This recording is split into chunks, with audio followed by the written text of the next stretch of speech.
4장 14절에서 21절 말씀을 통해서 오늘 이루어졌다라는 제목으로 함께 말씀을 나누고자 합니다. 이러한 글을 보았습니다. 오래전 상가에서 잡화점을 운영하시는 분이셨는데 저녁 무렵에 40대로 보이는 남자 손님이 가게로 들어왔습니다. 그 손님은 남성용 물건이 아닌 여성용 지갑이 진열된 곳으로 가서 물건을 고르고 있었습니다. 다행히 손님이 원하는 것이 있었는지 그 지갑을 들고 계산하러 왔습니다. 손님 얼굴에는 기뻐하는 모습이 가득했습니다. 그리고 그냥 가는가 싶더니 갑자기 지갑에 10,000원짜리 몇 장을 세더니 그 지갑에 넣었습니다. 주인은 그 손님에게 물었습니다. 아니, 지갑만 사드려도 좋아할 텐데 돈까지 그렇게 많이 넣어주신 걸 보니 아내분 생일이신가 봐요. 이렇게 질문을 했습니다. 그랬더니 손님이 이렇게 대답을 합니다. 아니에요. 집사람이 지갑을 잃어버리고 집에 와서 너무 우울해해서 위로해 주려고 잃어버린 것과 비슷한 지갑에 잃어버린 돈까지 넣었으니 지난 일을 말끔히 잊고 힘내라고 그렇게 했다는 것입니다. 그리고 지갑을 양복 주머니 안에 넣고 가게 문을 나섰습니다. 근데 그 모습을 주인이 잊지를 못하는 거예요. 과연 나라면 어떻게 했을까라는 질문을 했다는 것이죠. 지갑을 사주기는커녕 물건 하나 제대로 감수 못했냐고 가뜩이나 심란한 마음에 더 아프게 했을 거라는 생각이 들었습니다. 그 이후 아내가 실수라도 하면은 잡화점 주임은 아내 지갑을 샀던 손님을 떠올리곤 했다는 이야기입니다. 이야기를 들려드린 이유는 하나님께서도 우리에게 이제는 예수님을 보내셔서 이전에는 우리가 죄인이고 또한 실수투성이고 또한 오늘날에도 끊임없이 죄를 짓는 존재이지만 오늘날에서는 하나님께서 우리가 화목할 수 있는 은혜와 지혜와 그 능력을 더해 주시는 줄 알고 있습니다. 때로는 주님을 만날 때 우리가 말씀으로 주님을 통해서 그 마음을 알 수 있고 때로는 찬양과 성령 충만함으로 우리가 이제는 더욱더 넉넉한 마음을 가질 수 있고 때로는 위로하시고 하나님의 말씀이 우리 가운데 이루어지는 그런 체험을 통해서 우리가 이제는 하나님께서 우리를 향한 구원과 사랑이 정말 우리에게 얼마나 중요한지를 깨닫고 체험할 수 있다는 것이죠. 오늘 말씀에서도 주님께서 우리들에게 이루어졌다라고 말씀하시며 주님께서 이미 우리에게 크신 사랑을 베푸셨고 또한 놀라운 능력을 우리에게 주셨음을 이야기하고 계십니다. 오늘 말씀에서 예수님께서는 고향 나사렛으로 가서 복음을 전파하는 그 장면이 나오게 됩니다. 사실 그 윗절 14절과 15절에 보면은 그 주님께서 고향 나사렛이 아니라 갈릴리 지방에서 먼저 사역을 시작을 하셨는데 그곳에서는 주님께서 말씀을 딱 전하면은 막 인정을 받는 거예요. 근데 오히려 자신의 고향 나사렛으로 복음을 전하는 이 상황을 보면은 그렇지 못하는 것을 볼 수 있습니다. 성경은 나사렛에 대해서 강조를 합니다.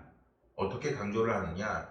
그 자라신 곳이라고 표현을 하고 있습니다. 그것은 주님께서 이제는 요단강에서 세례를 받고 광야에서 40일 금식하신 후에 그리고 사단의 그 강력한 시험을 이기시고 이제는 본격적으로 갈릴리 사역을 시작하시면서 이제는 자신의 고향을 찾으신 상황이라는 것입니다.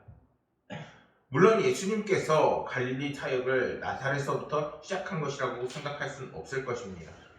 그런데 주님께서는 나사렛을 최대한 빨리 찾으시고 그리고 예수님께서 이제는 고향부터 복음을 전파하기 위해 애쓰고 계시다는 것입니다. 주님께서 이렇게 하셨던 것은 먼저 그 복음을 친족과 그리고 이웃들에게 먼저 전하려 했다는 것을 알 수 있습니다. 그리고 이러한 주님의 모습은 우리 역시 복음을 전함에 있어서 우리들도 사랑하는 사람들, 가족들에게 먼저 복음을 전할 수 있는 당당함이 있어야 한다는 것이죠. 우리는 복음 전도라고 하면은 쉽게 이제는 다양한 전도가 있지만 해외를 나간다거나 아니면은 우리가 생각하는 그런 틀에 박힌 모습이 있을 것입니다. 그런데 우리가 오늘 말씀에서는 주님께서 사역 시작부터 가족들에게 복음을 전하려고 이렇게 오신 것처럼 가까운 사람에게 복음을 전하는 것이 정말 어떻게 보면 가장 시작일 수 있다는 것이죠. 사도행전 1장 8절 말씀에 유명한 말씀이 나옵니다. 오직 성령이 너희에게 임하시면 너희가 권능을 받고 예루살렘과 온 유대와 사마리아와 땅끝까지 이르러 내 증인이 되리라 하시니라 라는 말씀이 있습니다. 성경에서 우리가 주님의 증인이 되어서 땅끝까지 이르는 증인이 될 것인데, 근데 이 말씀 속에는 우리가 어디서부터 땅끝까지 이르러 전하라는 그런 말씀이 없습니다. 예를 들어서 주님께서는 땅끝부터 말씀을 전하라고 하시지 않았다는 것이죠. 오히려 이 말씀은 땅끝까지 복음을 전파하라는 하나님의 사명을 우리에게 주시며 그리고 그런 명령인 것입니다. 우리는 어디서부터 복음을 전해야 할까요? 우리는 어디서부터 복음을 드러내는 삶을 살아야 할까요? 그거는 가까이 있는 사람들과 또한 함께 말씀을 나눌 수 있는 각자의 자리에서부터일 것입니다. 또한 가족이나 친족들이 이제는 우리의 단점을 잘 알고 있기 때문에 어떻게 보면 복음을 전하는 것이 쉽지 않을 수가 있습니다. 아니 네가 뭔데 나한테 이래라 저래라 간섭이냐, 오히려 이런 얘기를 들을 수가 있다는 것이죠. 그런데 하나님께서는 오히려 각자의 자리에서 그들을 향해서 오히려 복음을 전하고 그렇게 시작하기를 원하고 계심을 오늘 볼 수 있어야 합니다. 마가복음 6장 3절 말씀을 보면은 이 사람이 마리아의 아들 목수 아니냐, 야고보와 요셉과 유다와 시몬의 형제가 아니냐, 그 누이들이 우리와 함께 여기 있지 아니하냐 하고 예수를 배척했다라고 성경은 전하고 있습니다. 주님도 고향에서는 요셉의 아들이며 한낱 목수시라 인식되면서 이제는 배척을 받고 있는 상황이었던 것이죠. 근데 아까 갈릴리에서의 모습은 어떤가요? 성령이 충만하고 복음을 증거하니까 사람들이 막 그거에 대해서 갈급해하고 경청하려 드는 사람들이 막 몰렸어요. 그럼 오히려 그곳에 가서 복음을 전해야 되는 게 아닐까요? 그런데 주님께서는 오늘 말씀 속에서 오히려 가까이 있는 사람들부터, 또한 주님께서 정말 다른 곳으로 억지로 우리를 보내는 것이 아니라 각자의 있는 자리에서 복음을 증거하고 드러내는 삶을 살라고 분명하게 말씀하고 계십니다. 누가복음 4장 23절과 24절 말씀을 보면은 예수께서 그들에게 이르시되 너희가 반드시 의사야 너희 자신을 고치라 하는 속담을 인용하여 내게 말하기를 우리가 들은 바 가버나움에서 행한 일을 내 고향에 여기서도 행하리라 하리라, 이렇게 말씀하십니다. 자신의 고향 나사렛 사람들이 이제는 무시하고 하찮게 볼지라도 이제는 주님께서는 오히려 어디서든 당당하게 복음을 전하셨습니다. 오늘 말씀에서 볼 수 있듯이 주님께서는 친족이 있는 고향 땅이나 아니면 어디에서든지 복음을 전하고 그리고 그 사명을 감당하시는 것을 볼 수 있다는 것이죠. 그렇게 하자 하나님께서는 놀라운 역사를 이루셨습니다. 성경의 후반부로 가면은 그들의 가족들은 어떻게 되나요? 이제는 소수의 몇 명은 주님을 영접하고 구원을 받게 만듭니다. 동생들 중에서도 이제는 야고보는 초대교회의 그 기둥이 되는 인물이 됩니다. 사도행전 24장 5절 말씀에서 바리새인들이 사도 바울을 총독에게 구하면 나사렛 이단의 괴수라 한 내용이 나옵니다. 이는 고향 나사렛 사람들이 처음에는 예수님을 배척했지만 후에는 많은 사람들이 이제는 예수님을 믿고 충성스러운 제자들이 되었다는 말씀이신 거죠. 우리는 이 말씀을 통해서 우리들도 사랑하는 이웃들에게 그리고 가족들에게 그리고 지역 복음화에 우리가 힘써야 한다는 것을 잊지 말아야겠습니다.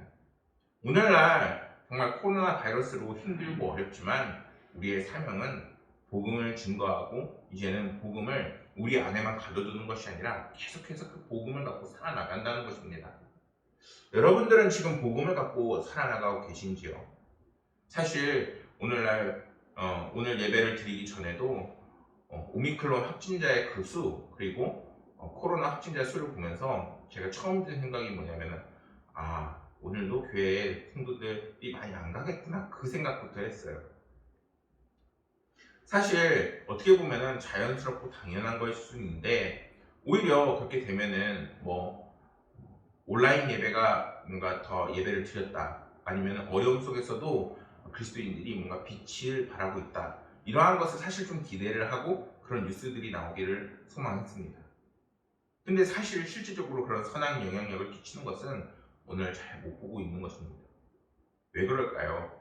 그거는 현재 우리의 마음이 많이 낙담되어져 있고, 그리고 우리가 주님께서 주시는 그 선한 영향력과 복음을 들고 살아나가는 그 삶이 지금 너무나도 약해져 있다는 것입니다.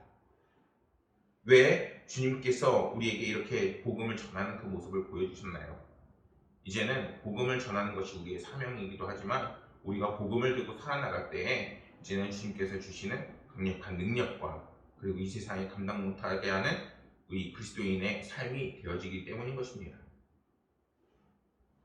18절과 19절 말씀에서 주님께서는 안식일에 나사렛 회당에서 성경 말씀을 낭독하신 그 내용이 나옵니다.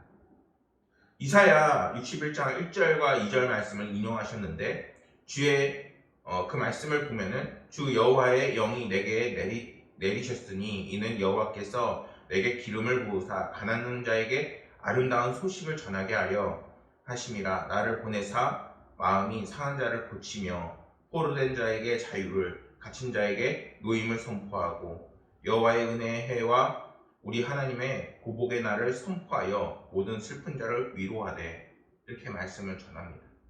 오히려 주님께서 전한 말씀이 더 취약이 되어 있어요.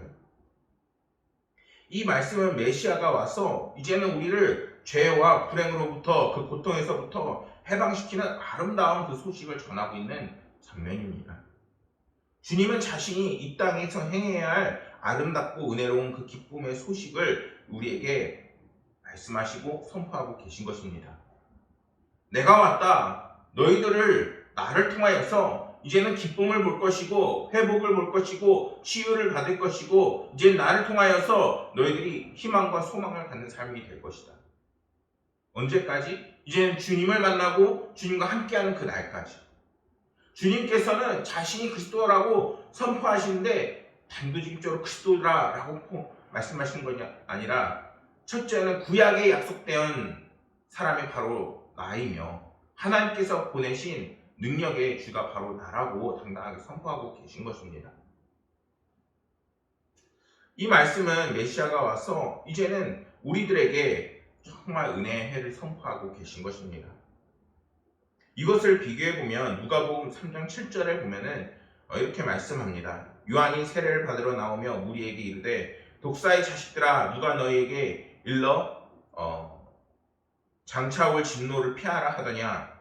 이렇게 세례 요한은 예수님과 다른 형태의 회복하고, 그리고 너희들이 회개하고 돌아와야 된다는 것을 말씀합니다.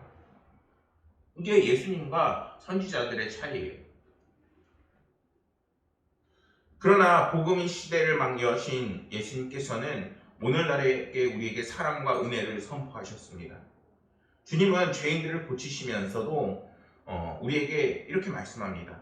마태복음 9장 2절 말씀을 보면은 침상에 누운 중풍병자들을 사람들이 데리고 오거늘 예수께서 그들에게 믿음을 보시고 중풍병자에게 이르시되, 믿음이 작은 자야 안심하라, 내 죄를 사함을 받았느니라 라고 말씀하십니다. 주님께서 우리에게 베푸시는 것은 이 세상에서 야, 너 왜 예수님 안 믿었어? 야, 너 왜 오늘 교회 안 나갔어? 야, 너 오늘 왜 그렇게 살았어?가 아니라, 이제는 하나님께서 너와 함께 하심으로 그 사랑과 은혜를 네 가슴 속에 가득 채우라는 것입니다. 그럴 때 이제는 예수 그리스도로 인하여 나의 삶이 변화가 되어지는 것이고, 정말 능력 없고 무너져가는 나의 삶에 희망과 소망이 새롭게 된다는 것입니다. 주님께서는 그렇기 때문에 오늘 말씀에서 이루어졌다라고 얘기하신 것입니다. 무엇이 이루어졌나요? 주님께서 이 땅에 오셨고, 주님께서 우리와 함께 계시고, 그리고 이러한 사랑과 은혜를 선포하고 계시다는 것입니다. 그러한 주님께서 우리 마음에 계신가 하는 것이 우리의 숙제인 것입니다. 주님을 바라보고 주님께서 함께 나아가는 그러한 삶이 돼야지, 우리가 이 세상에서 힘들고 어려운 모든 역경 속에서 이제는 주님을 통하여서 힘과 능력을 발휘할 수 있게 되는 것입니다. 여러분, 우리는 오늘 말씀을 통해서 하나님의 은혜와 사랑이 더욱 깊어지기를 원합니다. 어떤 죄인일지라도 우선 주님의 용서와 자비와 은혜를 먼저 우리는 가슴에 품어야겠습니다. 그리고 그것을 전하는 인생이 되어야 되겠습니다. 이웃이 죄를 범했다고 그들을 정죄하고 그리고 나쁘게 보는 것이 아니라 오히려 우리가 주님께서는 네가 돌아오길 원하시고 그리고 네가 회복되기를 원하시고 그리고 하나님의 은혜가 너희 가운데 있어야 한다는 것을 이제는 전하는 사람들이 돼야 한다는 것입니다. 그럴 때 진정으로 회개하는 역사가 일어나는 것이고 하나님의 그 심판이 두려워서 회개하는 것이 아니라 이제는 진정한 회개를 통하여서 우리의 삶이 변하게 되는 것입니다. 하나님의 따뜻한 은혜가 이제는 우리 가운데 있어야겠습니다. 근데 그 은혜는 이제는 주님의 그 음성을 들으려고 할 때 우리 가운데 들어오게 되는 것입니다. 사랑하는 여러분, 주님은 말씀하셨습니다. 우리가 이제는 주의 은혜의 해가 선포되어지고 그것을 통하여서 우리가 자유롭고 해방되고 하나님의 은혜가 우리 가운데 넘친다는 것입니다. 주의 은혜를 전파하게 하려 하심이라 라고 분명하게 말씀하고 계신 것은 이제는 하나님께서 우리가 모든 어려움으로부터 자유롭게 하신다는 것입니다. 이 은혜의 해는 곧 희년을 의미합니다. 여호와께서 사람에 속한 이 세상 속에서 이 희년을 선포하신 이유는 이제는 우리가 그전에는 노예가 되고 또한 어려움을 겪고 그리고 너무나도 힘들고 어려운 상황이지만 이제는 그 모든 빛들이 다 탕감이 되어지고 이제는 노예에서 해방되어 이제는 하나님께서 베푸실 그 구원의 은혜로 이제는 충만해지는 놀라운 하나님의 놀라운 역사를 맛보게 된다는 것입니다. 그것을 지금 주님께서 선포하고 계시다는 거예요. 예수님께서 그것을 염두에 두시고 지금 이사야의 말씀을 지금 말씀하신 것입니다. 예수님께서 이제는 선포한 이런 풍성한 은혜는 오늘날 살아가는 우리들에게도 동일하게 함께하는 말씀인 것입니다. 공생의 기간이 끝나는 것이 아니라 이제는 주님께서 다시 오실 때까지 이 말씀은 계속될 것입니다. 주님께서 이제는 주님을 믿고 따라가는 이제는 모든 성도들에게 오늘날 힘들고 어려운 모든 것들을 해방하시고 그리고 자유롭게 하시며 이제는 회복시키실 것입니다. 역사를 변화시킨 말씀 프랭크 보어햄이라는 사람이 쓴 이 책에는 하나님의 말씀을 붙들고 그리스도를 위해 살다가 역사를 변화시킨 19명의 그리스도인들의 이야기가 나옵니다. 그 책에 보면은 리빙스턴에 대해서 이야기가 나옵니다. 아프리카 원주민의 그 복음화를 발견되지 않았던 아프리카 탐험 그리고 악한 노예 매매를 폐지하는 일에 일평생을 바친 사람입니다. 아프리카 선교를 하다가 그가 처음 모국을 방문하여 글래스고 대학에서 명예법학 박사를 받았을 때 그 일이 있습니다. 그는 열대 태양에 장기간 노출된 탓에 야위고 추체해 보였습니다. 30번 가까이 그는 아프리카 대륙 습지에서 나오는 수증기로 인해 열병이 생겨 앓아 누우기도 했습니다.